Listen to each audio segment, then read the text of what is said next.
విద్యుత్ పంపిణీ సరఫరాపై మంత్రులకు పూర్తి అవగాహన లేదని అసెంబ్లీలో తెలిపింది.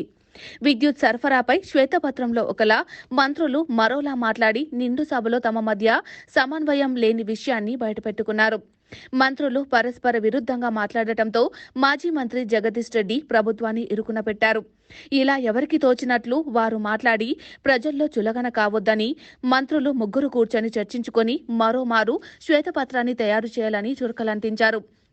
బీఆర్ఎస్ ప్రభుత్వం 24 గంటల విద్యుత్ ఎన్నడూ ఇవ్వలేదని, సబ్స్టేషన్లలో లాగ్ బుక్కులు పరిశీలిస్తే 9 నుంచి 12 గంటలు మాత్రమే ఇచ్చిన విషయం అర్థమవుతుందని మంత్రి కోమటిరెడ్డి అంటే 2022 నుంచి 2023లో ఏప్రిల్ నుంచి నవంబర్ మధ్య 19.22 గంటల కరెంటు ఇచ్చినట్లు శ్వేతపత్రంలో పేర్కొన్నామంటూ మరో మంత్రి శ్రీధర్ బాబు గుర్తు చేశారు. డిప్యూటీ సీఎం బట్టి మాట్లాడుతూ గత ప్రభుత్వం 24 గంటల కరెంటు ఇచ్చిందని శ్వేతపత్రంలో తామెక్కడా చెప్పలేదని స్పష్టం చేశారు.